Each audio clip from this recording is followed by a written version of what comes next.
Hello అండి అందరికీ. ఇక్కడ మా పిల్లలు పామునిచ్చెన ఉంటుంది కదా! అది ఆడుతున్నారనమాట. అలాగా డైస్ అంటే వేయగానే కోడిపిల్ల ఏదో ఏస్తున్నారు మేత అన్నట్టుగా వచ్చి దాన్ని పొడిచేస్తుంది డైస్‌ని. భలే తమాషాగా వాళ్ళైతే ఎంత నెట్టుతున్నా అవి పోవట్లేదనమాట. చూసారా కోడిపిల్ల ఎట్లా ఎళ్ళిపోతుందో! ఆ పాప అయితే భలే నవ్వుకుంటుంది. ఆ పక్కన బాబయితే మన ఇంటి ఎదురుగ్గా ఉండే బాబనమాట. వాళ్ళ అమ్మమ్మ వాళ్ళుండేది మా ఇంటి ఎదురుగ్గా. ఆ బాబయితే వచ్చాడండి సెలవులకి. ఆ బాబే తీసుకొచ్చాడు ఆ పామునిచ్చిన గేమ్ అనేది. ఇక్కడైతే మా పిల్లలు ఆడుకుంటూ ఉన్నారు. ఆ కోడిపిల్ల అయితే దాన్ని అంటే తీసుకొని వెళ్ళిపోదామని ముందుకు వస్తూనే ఉంది. తమాషాగా వాళ్ళైతే నవ్వుకుంటూ ఉన్నారు.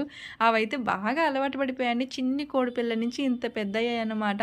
ఇక్కడైతే ఆ పాప అసలు భయం లేకుండా కోడిపిల్లనైతే ఎత్తుకుంటుందనమాట. అలా ఎత్తుకెళ్ళి వాళ్ళ అన్న భుజం మీద పెట్టిందండి. వాడైతే అంటే కొంచెం గిలిగిలిగా ఉంటాయి కదా! అలా కాళ్ళు తగిలినప్పుడు మన పైన చూడండి ఇక్కడ ఆ పాప వాళ్ళ చెల్లెలనమాట. ఆ బాబు పేరేమో పునీత్. ఆ పాప పేరేమో సంయుక్త అంట. చిట్టి చిట్టి అని పిలుస్తున్నారు ఆ పాపని. ఎనకాల కూడా 2 కోడి పిల్లలు తిరుగుతూ ఉన్నాయి. వీడియో నచ్చితే లైక్ చేయండి. బాయ్.